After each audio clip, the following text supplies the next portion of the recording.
Welcome back, Synergee listeners. Today's conversation is one that will completely challenge the way that we think about aging. Aging isn't simply about getting older. What if it's actually about the result of breakdown, disconnection, inflammation, and the loss of communication within the body? And what if the body was designed to heal, to adapt, to regenerate, far more than we've been led to believe? So today we get to be joined by Dr. Ian White. He's a PhD who has been working in this regenerative space for many years. And he's in the process of writing a book, The Unified Theory of Life, and it's going to change the way we think about aging. This conversation is going to go far beyond wrinkles and lifespan. We're going to talk about cellular communication and the things that truly drive aging. This is one of those episodes that may completely change the way you think about your body and maybe even your life. So Lori, I know in your practice in the villages, you have been seeing, the aged population for quite some time. And I've been in practice for 20 plus years, 24, 20, 23, 24 years in the functional space. And my patients are starting to age, right? I'm starting to see patients in advanced age that I didn't see before just because they've been with me for so long. And so I'm excited about this conversation. I know that you're excited about this conversation. Is there anything, Lori, that you want to walk away with today from Dr. White as you think about your patient population?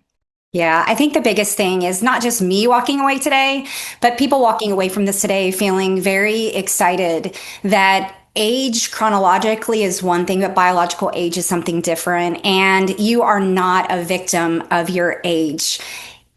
You have the power to change it. And so that's what I hope to walk away with, is that our listeners today feel really excited about what they have the potential to do as they get older. So, and I'm just excited to have you on here today. I don't believe in accidents. I got the chance to meet Dr. White at a local event where we were talking about some really cool things on the horizon in stem cell biology. I'm just going to say that because I'm just intrigued by the fact that you are a stem cell biologist.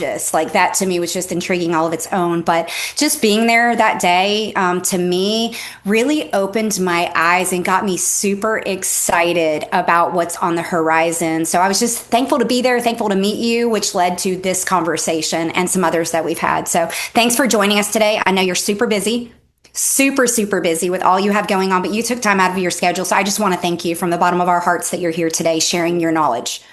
Yeah, it's my pleasure. I'm happy to be here. Thank you for the invitation. Yeah, for sure. So give us a little bit, who's Dr. Ian White? Tell us about your story. Yeah. Well, first, before I do that, I wanted to answer the question that you were also asked, is what do I hope that you get out of this, and what do I hope the listeners get out of this? Yes. And that is hope. Right, that there is an answer. There are options available. It's not just this inevitable decline, that once you feel the ravages of aging, that you're stuck with it forever. There are strategies that do exist. So really, whenever I go on the stage, whenever I talk about aging and regenerative medicine, I try to communicate hope that we're not just talking about a wrinkle cream, or we're actually talking about ways that can be practically applied to make you feel better, and to give you a better health span. We may not be increasing your lifespan, but perhaps if we can influence your health span, which means, those last 20, 30 years of your life are at a higher level of quality, then that's certainly something to achieve. Mm-hmm. Thank you. So about me, well, I've been studying regenerative medicine and longevity for many, many years now. I actually started as a parasitologist. In England, I received my undergraduate degree, and I went straight into studying parasites because I was very interested in how the immune system works with these organisms that seem to find a way to live and thrive in this very hostile environment that's inside our bodies. And over the years studying parasites, what I found was that they have these very potent abilities to manipulate our immune system using what we didn't know at the time, but we know now, are exosomes.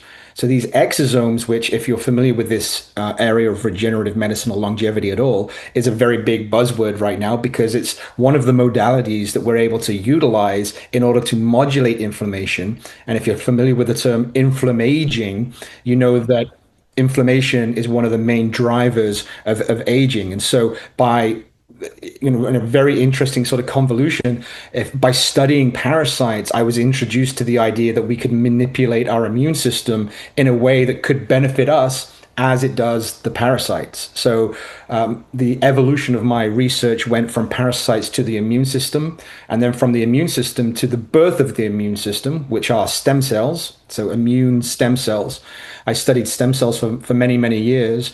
And then the natural evolution of that was to say, okay, well, if stem cells are repairing our body, what's causing the disrepair? And that's where I started getting really interested in the aging process, what drives aging, why we age, and what we could possibly do about it. I love that. So when we think about aging, most people expect to decline as they age. That's just part of the thing. So how would you talk about that for patients that have that perspective? Yeah, well, through our entire history, we've seen family members, members of the community, age and pass away. It's quite a strange experience for me as a 50-year-old now, seeing movie stars that I watched as a child being old age pensioners. It's a very sort of strange experience, because when you're young, you just feel like everybody's young, and whoever was old was always old.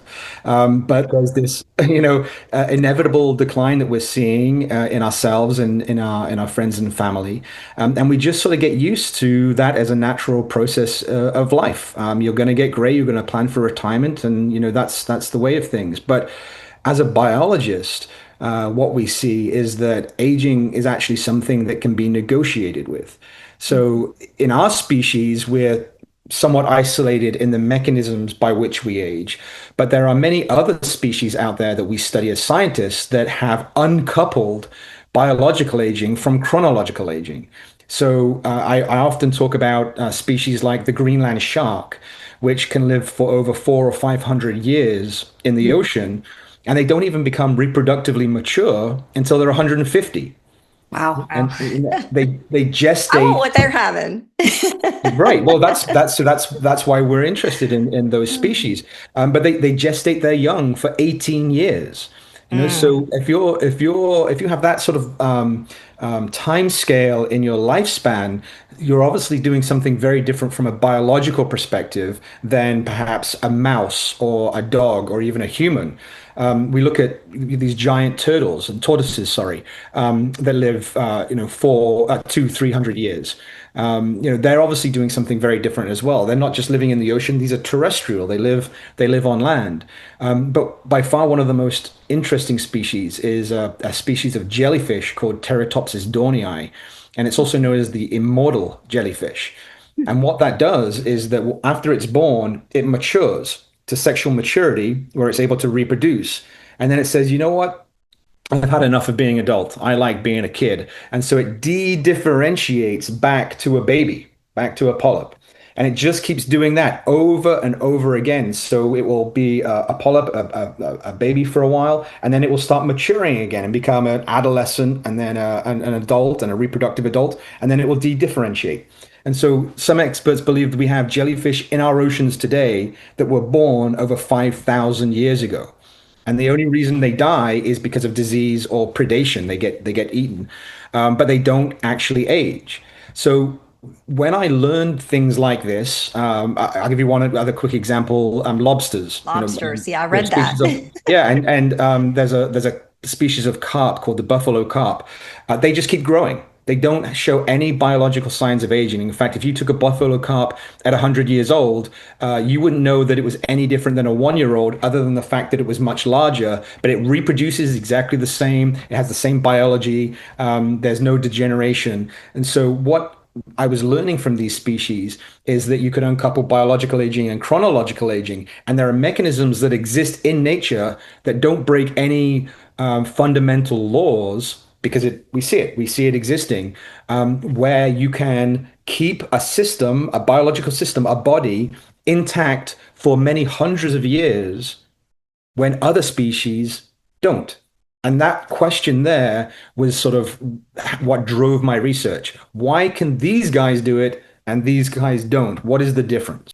So what is the difference, right? Perfect lead in. So, what is the Yeah. difference? Well, that's the multi-trillion dollar question, right? That's what all the gerontologists in the world are trying to understand, and I believe that I've got a bit of a handle on that compared to some others in the industry. It's a very complex question. Maybe the best way to sort of try to introduce it is to talk a little bit about evolution, if that's not going to Yeah. be too, All too right. deep. But okay, so the underlying root cause of aging is often described by some as just an accumulation of damage, right? You mentioned that you're reading David Sinclair's book. There are Mhm. other gerontologists out there that have similar ideas about the idea. Let's say an automobile. You drive an automobile for enough time, and it just accumulates enough rust, enough wear and tear on the tires and the brakes that it just doesn't work any longer. And that's a perfectly good analogy, and it seems to fit because when we look at a person, we seem to be wearing down, similar to an automobile. In David Sinclair's example, he talks about a CD. So for Yeah. his aging hypothesis is that we lose information, our DNA becomes damaged, and it becomes modified by a series of markers on the surface that prevent certain genes from being expressed and then overexpress other genes. I don't quite see it that way. I see that as the symptom of the aging process, but not actually what's driving aging. So, what is driving aging? Simply, it's physics. Physics is what drives aging, and specifically, it's entropy. And I know that's going to sound a little bit confusing, but let me try to explain that a little bit. So, at the beginning of time, when at the time of the Big Bang, there wasn't really much around. We had the Big Bang, and everything was very ubiquitous. It was atoms and it was protons and neutrons, and not much really existed, but everything was homogeneous. It was all the same.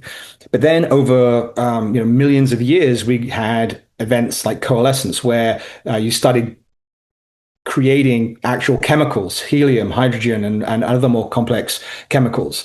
Those started to form nebulae and planets and suns and things like that. So the complexity of the early universe started becoming less complex. And it's continued to do that over time. So when you have the Earth form, let's say after millions and millions of years of this coalescence of matter, because that's what entropy is. Things just have to sort of come together and happen. You go from a state of complete disorder, and you have to become ordered. That's just how physics works in this system.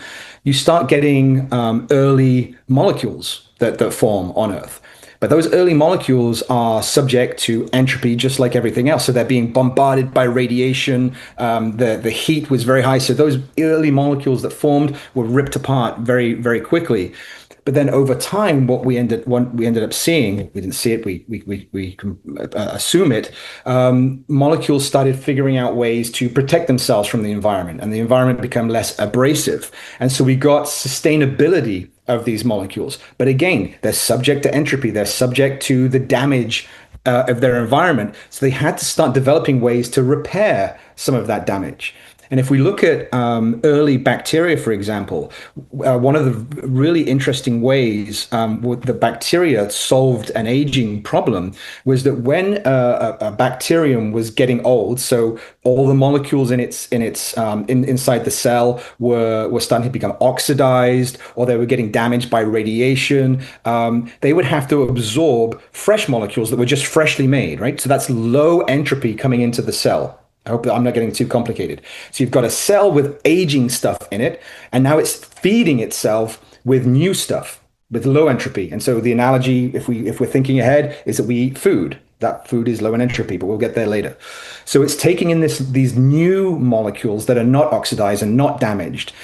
And then when it divides, what it wants to do is not divide equally. It wants to make two daughter cells, but it wants to put all of the bad junk in one and keep all of the fresh molecules in the other. And so then you have two distinct bacteria. This one dies with all the junk, but this one has all of the fresh material. So you've basically just de-aged that bacterial cell. Now, take that all the way forward through evolution and we get to multicellular organisms, we're still under the same physical pressure. We're still bound by the second law of thermodynamics. We're still experiencing entropy. Our molecules oxidize. Our cells become damaged. We accumulate junk. And so what do? We make these senescent cells where we're able to remove the junk. We defecate. So we take all the dead and dying stuff in our body and we remove that entropy from our body. And then we take in low entropy in the form of food. So we're taking in these unadulterated molecules. We're making new cells all the time. And then we're getting rid of the junk. So wait a minute. Time Sorry? out. So a standard American diet, is a standard American diet low entropy? We are going to get to that because we're going to get to diet for sure, because that's a very important question.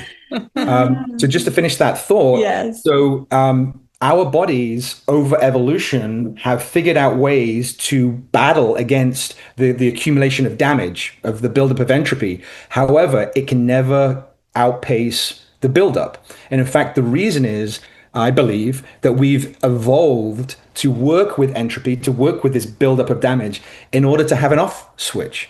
So if you have an evolving population and there's limited resources, so there's so much food to go around, you want to keep evolving, but you can't evolve new individuals to compete with the resources of the old individuals. So what you need is a switch to turn the old ones off and get rid of them, to open up the resources for the next generation so that the species can keep evolving and improving and getting better in the environment they find themselves. And so I believe that aging was actually evolved by certain species as a way to get rid of those that have already tried reproduction, to make space for those who are becoming reproductively mature. I would say, as a perimenopausal female, that's what it feels like. Being unfairly removed. When you get to perimenopause, we're done with you. So get out of here. We're tossing you right out. We're tossing you right out. Yeah. That seems to be the biology. That seems to be the biology. Yeah. Interesting. Yeah. Well, I think about evolution and adaptability being in the same conversation. And I mean, is that true? Like, as our cells evolve, we also have to adapt to our surroundings, and that it is. Yeah. Well, as Charles Darwin said, the species that's the most successful isn't the strongest or the fastest. It's the species that can adapt the best. So we have to be adaptable. And if we can't adapt, we can't evolve, and we won't be able to survive, because our environments have changed dramatically over millions and millions of years. And if we're not able to adapt to those new environments, then we just perish. We just disappear from the map. And millions of species over the course of evolution have disappeared because they couldn't adapt. And the reason why we're here today is because we were very adaptable. Yeah. So what do you see as the key lifestyle factors that improve one's chances of having a greater biological age, like you said, not living longer, but living longer better? Yeah. Well, so that's a very good question, and it's a very tough one to answer. But what I'm going to try to do is I'm going to try to answer it from the perspective of things we know you can do today, sort of thing, and then also why biologically and from a scientific perspective, I have some ideas about what should be done as well. So, we know all the time that we're constantly exposed to environmental factors that are bad for us, right? So we have heavy metals, microplastics. We've got all of these endocrine disruptors that we're constantly exposed to, from BPA plastics and the non-stick on your frying pan. All of these things disrupt our endocrine system and cause everything to be out of whack, which makes us age faster. But also, we're in a situation now where we have this like chronic overnutrition. We just eat all the time.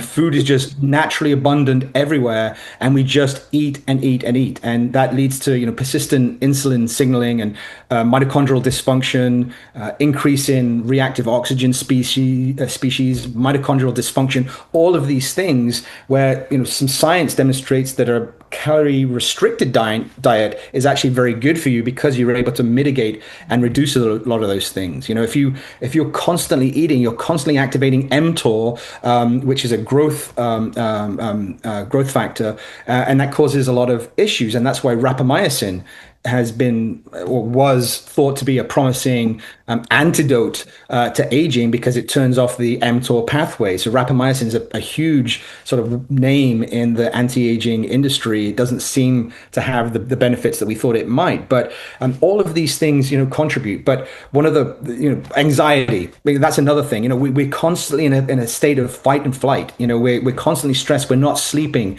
properly. We don't get enough physical activity. The muscles are a bioactive tissue and they release hormones and chemicals that affect the body. And if you're not exercising and moving your body, you're atrophying your muscles and you end up, experiencing the downside of that later on. But one of the worst things that we do is we consume sugar. Sugar is absolutely one of the worst things. It's actually probably the most toxic thing we put in our body, and people consume it all day, every day, often without knowing about it.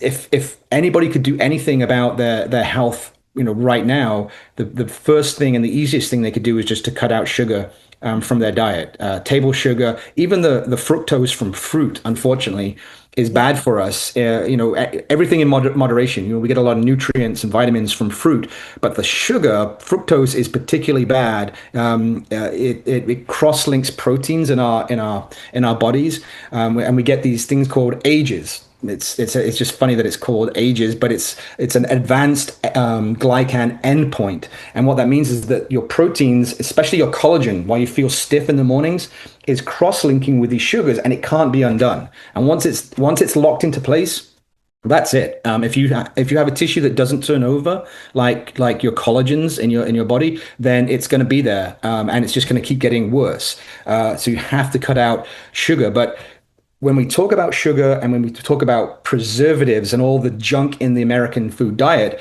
we go back to this whole idea of entropy. The reason we put preservatives in food is to prevent them being broken down by microorganisms, right? But then we lock up the nutrients. So we make it very hard on our cells to digest as well. And so then we're chronically malnourished, even though we're constantly eating. So we're taking in all these ages, we're taking all this high entropy food, because when you take a burger, let's say, and you put it on a flame, and that browning that forms on the top, those are the ages that I'm talking about. Those are the cross-linked proteins and sugars that we're then putting in our bodies, which are incredibly inflammatory. So toast, biscuits, anything that's baked, in a dry heat will form these ages. We're constantly consuming them, and then with all the preservatives that are in the food as well, we're not absorbing the nutrients, so we become malnourished and we eat more. So we just keep putting more of the junk in our bodies, and that's what's driving the obesity problem in the United States. It's not just a caloric imbalance, as a lot of nutritionists would say. It's actually the fact that we're consuming so much junk that we can't use effectively, and it's causing inflammation. So obesity in the United States is really an inflammation issue. It's a chronic inflammation due to the preservatives and the sugars that we consume all day, every day. So what I heard you saying, I know what the choir. Yeah, that's right. I was going to say that too. Yeah. Overfed, undernourished, eating way too much sugar, not moving enough. I'm inundated with pesticides, herbicides. And then we talk about, hair care products, skin care products, like lack of air filtration systems, poor water. They're all full of phthalates that, in the perfumes and shampoos and everything we use. Very inflammatory, very bad for your health and your aging. Yeah, and not to mention, like you said, the pesticides and everything that we're constantly exposed to as well. So these are all environmental things that we have generally very little control over. But if we're aware of them, then we can start doing things about it. So avoiding heavy metals, because of heavy metal accumulation, is a very bad thing. Microplastics, so drinking out of metal or glass bottles instead of plastic. These are things that I don't know if you know this, and I don't know how accurate this is because I've never actually really looked it up, but I've heard it many, many times, that we can consume the equivalent of a credit card's worth of plastic every week. Like, I don't know how that's possible, but, I was thinking about that the other day when I was making pancakes for my kids using a plastic spatula. And I just, as I sometimes do, just peel off some plastic that's coming off and throw it away. And I thought, wait a minute, what if I'm not getting all that? What if that's going into the pancakes and they're consuming that? They must be, right? And so it's just plastics are everywhere. think about the clothes that we're wearing too. I was challenged Right. recently with looking at plastics, and I'm like, my clothes are plastic. Like, Yeah. this is all polyester stuff. We're Well, look at the absorbing some of dust that around through you. our skin too. Look at the dust around your house. I try to keep a very clean house, but there's still, always going to be dust. Most of that is, dead skin from your body, but all of that, a lot of that is also from the fabrics that you wear. The Yes, microplastics. So you're inhaling that into your lungs sure. all day, every day. Yep. So, Dr. White, you mentioned a strategy that I want to go back to, and that is fasting, because I think fasting is one of the number one, the least expensive tool that we have in our Yeah. toolbox that we could be utilizing. But I think oftentimes our bodies are so stressed and undernourished Yeah. that sometimes it can backfire. So knowing when to use that tool, how to use that tool, how to fuel properly so that we're not creating more of a micronutrient deficiency or enzyme deficiencies or other body burdens. What would you say to that? Yeah, well, and I'm not a physician, so I can't give any medical advice, Sure. of course. But if you're constantly putting inflammatory products into your body, you're going to be under constant inflammation, which is going to drive the aging process. So it's not just about the preservatives, which are very inflammatory, and it's not just about the sugars, which are probably the most inflammatory thing you can put in your body.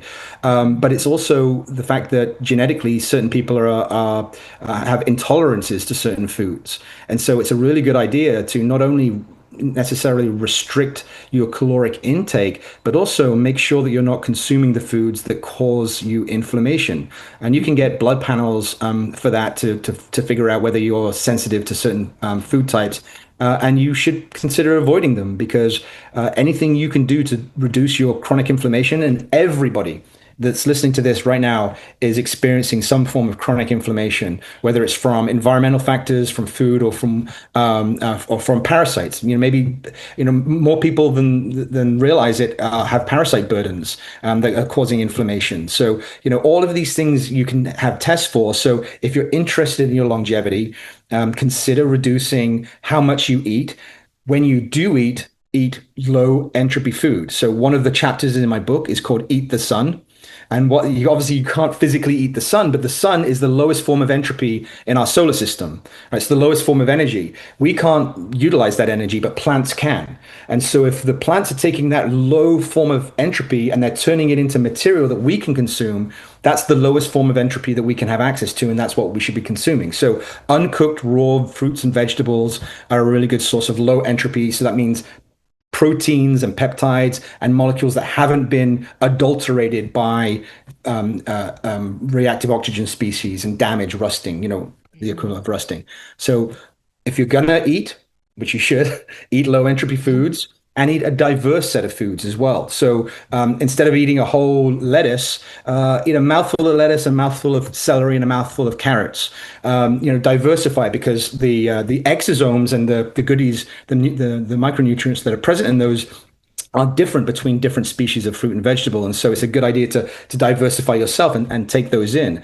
If you're going to eat meat, again, I prefer to eat, raw meats like sushi and things, but the problem there is you've got the heavy metal contamination risk and things like that. Right. However, there are, alternatives. If you're gonna eat steak, which I love, do it rarely. Do it once a month, or don't eat it every day. I have no interest in giving up the things that I love to do. I smoke a cigar when I'm on the golf course. That's not good for you. I love to drink a whiskey. That's not particularly good for you. But I love to eat steak, and that is not good for you. What's the point of having this long, high quality life if you're not going to enjoy some of these things? But just don't do them all the time.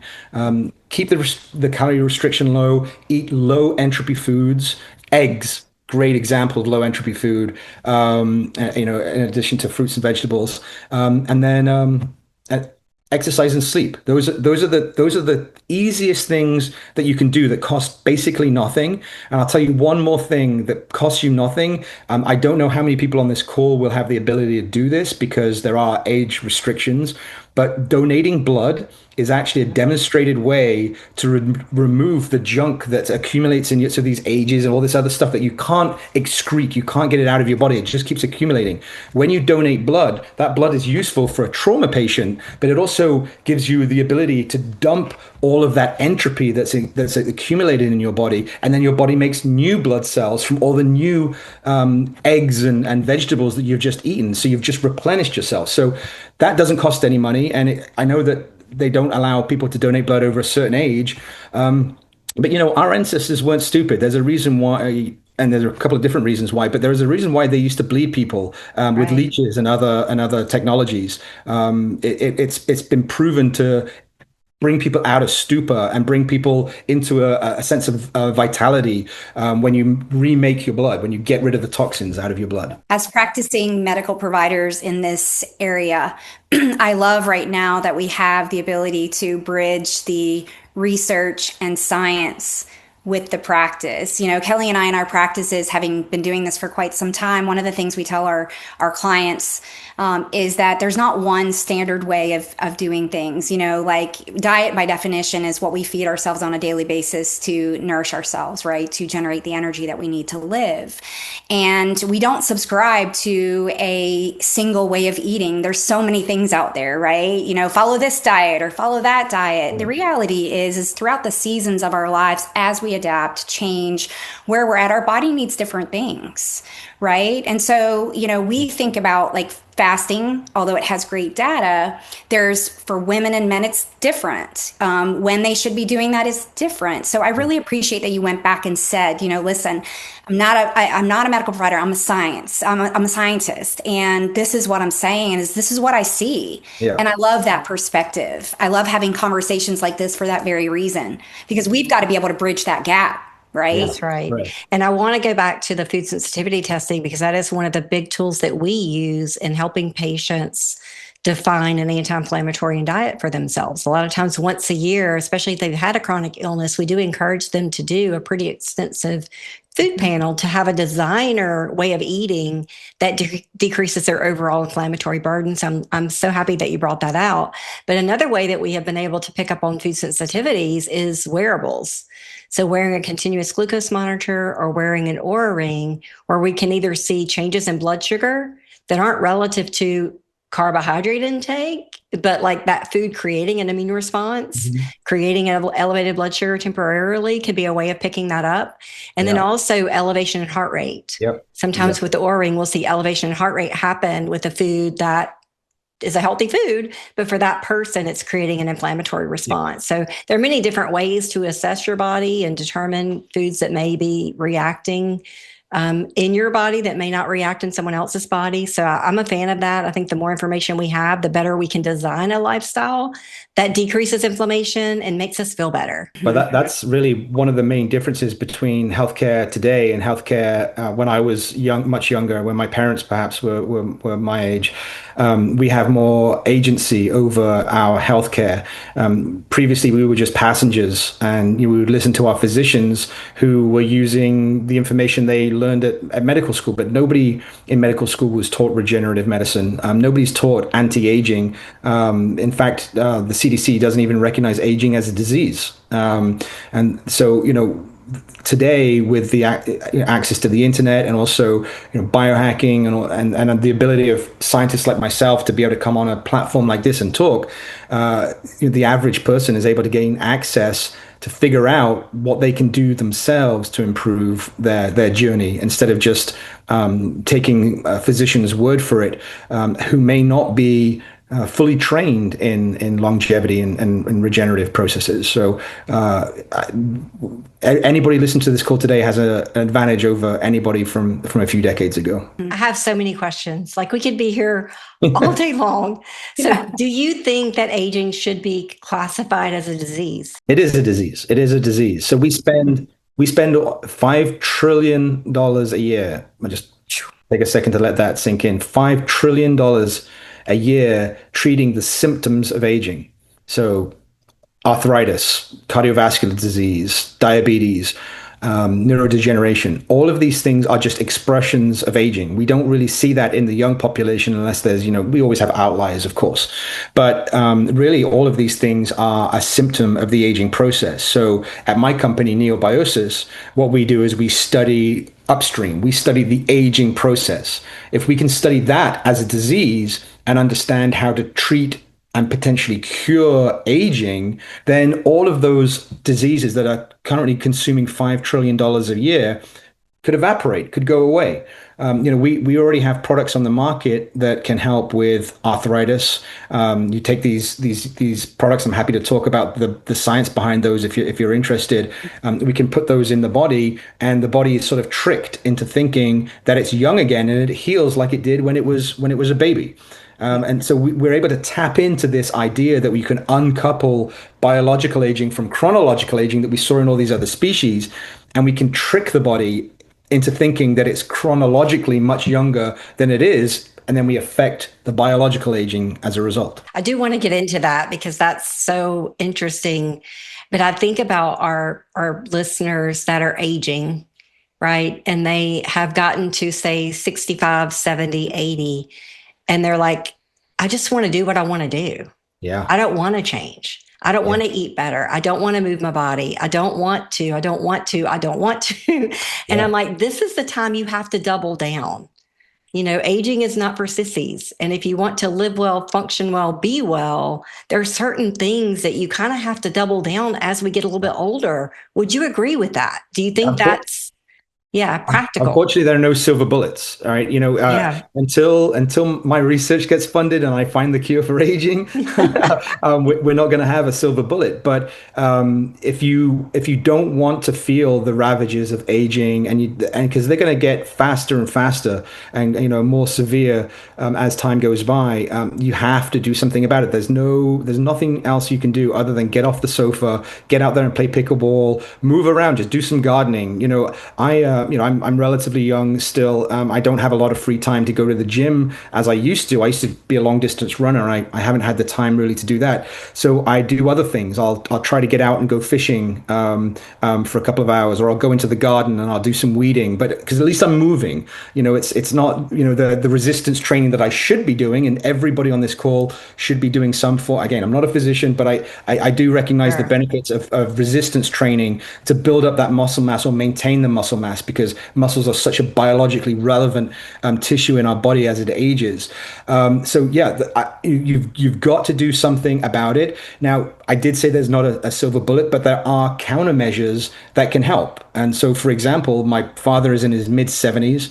He's been dealing with severe osteoarthritis of his hip for some time. He doesn't really sleep through the night because he's got to shift his weight all the time because of the discomfort. And so we've developed a product over the past few years, which is derived from umbilical cords. So we take the Wharton's jelly. It's this cushioning material inside a Wharton's jelly, inside an umbilical cord. When the baby's born, it's happy, it's a cesarean section, and we have this medical waste that's normally thrown away. We can take that, we can render it, we can take that cushioning product and inject it into a hip, which causes this separation of the joints. It causes a cushioning, but it's also an analgesic. It reduces the pain. It's also an immunomodulator, so it reduces inflammation, and it's also pro-regenerative. So while we don't have a lot of data on this right now, what we do believe that we're seeing is that we're getting a regeneration of the cartilage that's missing from that joint. Again, we don't have a lot of supportive data on that right now. That's what we believe is happening. But my father came over just recently. We went to a physician that's trained in regenerative medicine, who injected this product into his hip. And 3 days later, he woke up after the injection and said, I just slept through the night for the first time in years without any pain. And then he's been walking around the house without his cane, and they went back to England, and he's still pain free right now. He's on the hip replacement wait list in England at the moment. And right now his physician is calling us saying, what did you do? Because I've never seen anything like this. It's not magical. We're using biology against itself, or for itself, I should say, not against itself, for itself. We're taking these young signals that we had when we're young and we're fully competent of repair and regeneration, we lose that over time. That's why we get older. But what we can do is we can go back and grab those signals. And I've shown this in my research. I've published on this extensively, and I won an award from the American Heart Association for this work on cardiac regeneration, where we take these young signals, we give it to an older individual, and we actually allow them to repair as if they were when they were younger. So taking all of that repair potential that we lose when we're adults and giving it back so the body repairs itself. It says, okay, I know what to do. I know how to repair myself. I've been doing this for 80 years, right? I know that when these cells die, I've got to replace them. The problem is I just can't get to it as fast anymore. I'm running out of stem cells. I'm running out of signals. But when you give those signals back and those raw materials, the body knows exactly what to do with them and it's able to repair. So where do peptides fall into this conversation? Because I believe that, and I was just curious if you've seen them used simultaneous to treatment modalities like you're talking about right now. Yeah, all of this is used synergistically. So, I'm not a peptide expert, but I do take peptides, and I do see peptides used extensively in this field. Yeah. No, nothing is used in a vacuum. Nothing is used exclusively. Right. You see things like red light therapy because, of course, we're bombarded by blue light and artificial light all the time. We're not getting the types of wavelength of light that we need in our bodies. And so there are therapies where you can actually expose yourself to red light. There are therapies where you can take certain peptides, which are small fragments of proteins that we're missing in our bodies. I'll give you an example, chlortho. Chlortho, if you look it up, is a very big name in anti-aging right now because it's been demonstrated to have anti-aging effects in mice, but that translates also to humans. That's one of the few things that does translate from mice to humans when we talk about aging research. And if you are aged, your levels of chlortho are very, very low. If you have CKD, so if you have chronic kidney disease, your chlortho levels are very, very low because your kidneys make it. And so you age faster, and that's one of the reasons why you end up dying. But if you can supplement back that chlortho like when you were younger, you can heal like you were a teenager or even younger. So these products, peptides, we call them, a lot of people refer to what I do as stem cell products. They're not stem cells. They are exosomes and regenerative secretomes, or Wharton's jelly. They generally do not contain any stem cells, but they have all the signals that your endogenous stem cells, so the stem cells that are throughout your body, need in order to facilitate repair. So it all works together. Reducing sugar, exercising, sleep, hydration, peptides, regenerative medicine, all of these things give your body the resources and the tools they're craving. Your body wants it. It needs it. You're not giving it to your body. All you have to do is give it to your body, and your body knows what to do with it. Yeah. So other than exosomes, are there things that we should be doing on a daily basis? You mentioned red light therapy, but are there things that we need to be doing to stimulate or to regenerate our own stem cell utilization for repair? Yeah. So again, sugar is very toxic for stem cells. So cutting out sugar, red light therapy is certainly a very good option because it activates our endogenous cells to proliferate and to differentiate.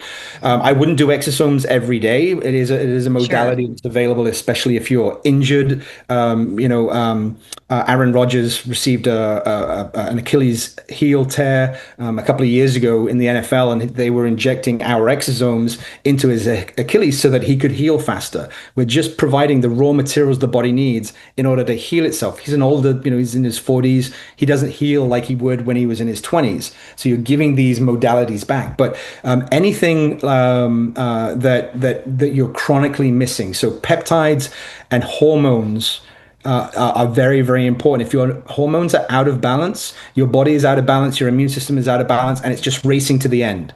It's trying to keep up. It's trying to understand what's going wrong. So it's burning through material, trying to solve a problem that it can't solve. So if you give the body the resources it needs, if you balance the hormones, if you give the peptides, if you supply the appropriate wavelength of light, get outside, take the sunglasses off, and get some full wavelength light into your eyes, not for extended periods. Don't look at the sun, but you know what I mean. Yeah. All of these things give the body the raw materials and tools it needs to heal.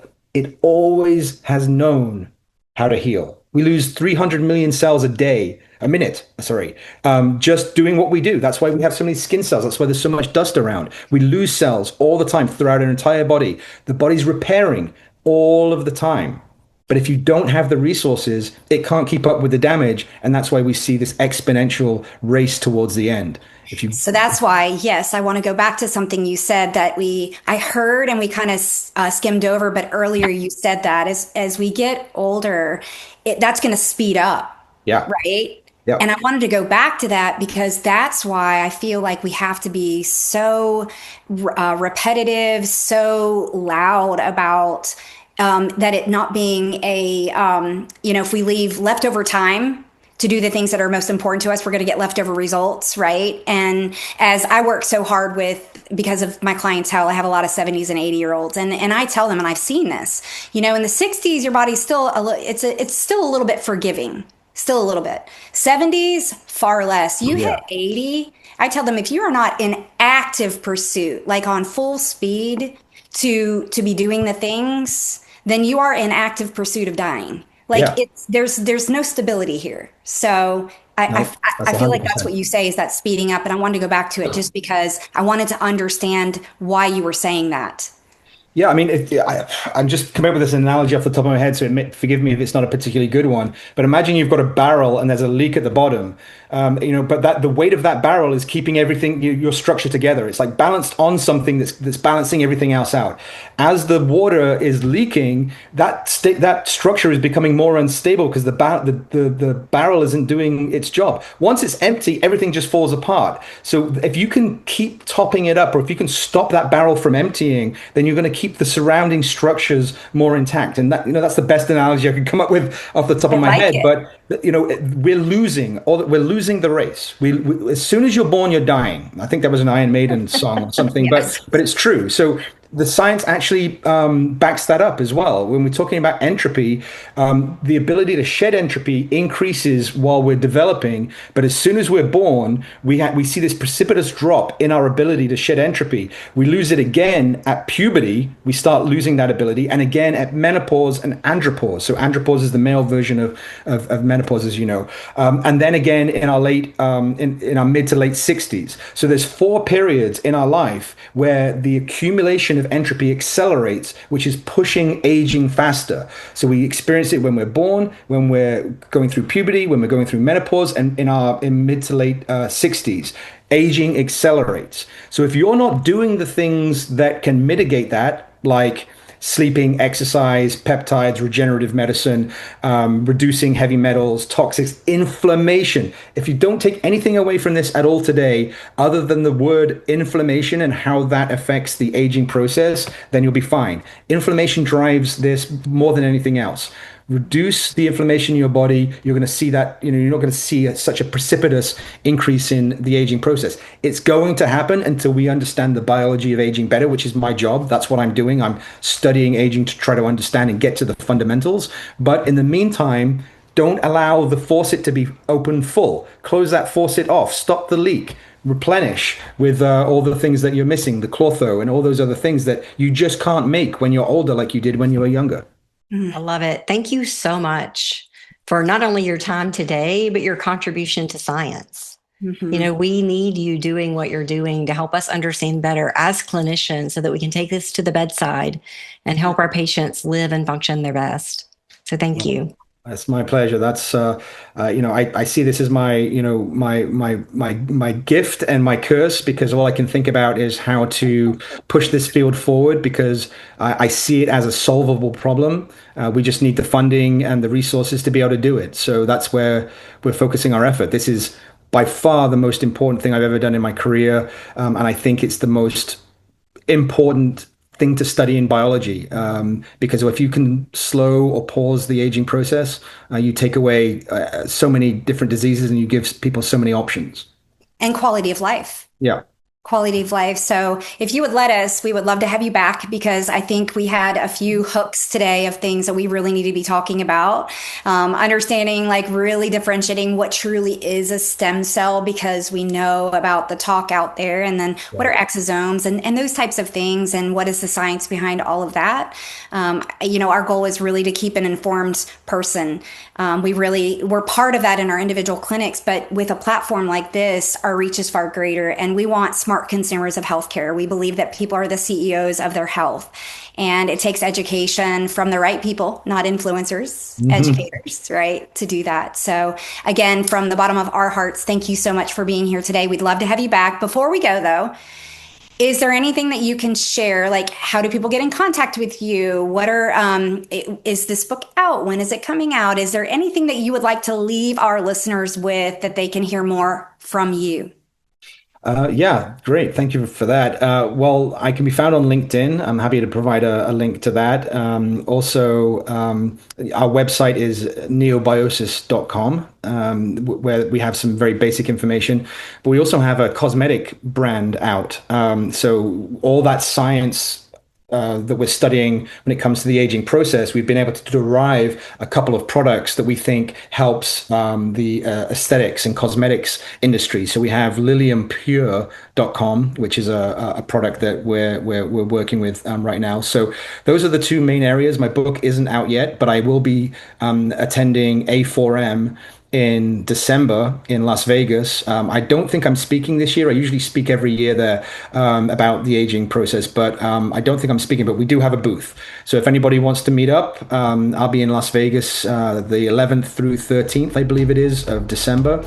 It's a great anti-aging conference, regenerative medicine conference. So if there is an appetite to learn more, that would be a great resource for anybody. Well, thanks again for all you do for supporting us as clinicians, as well as just your work that just is supporting our listeners. So take care of yourself this weekend. Have a good one. The Synergee podcast is for general informational purposes only and does not constitute the practice of medicine, nursing, or other professional healthcare services, including the giving of medical advice, and no doctor-patient relationship is formed. The content of this podcast is not intended to be a substitute for professional medical advice, diagnosis, or treatment. Users should not disregard or delay in obtaining medical advice for any medical condition they may have, and should seek the assistance of their healthcare professionals for any such conditions.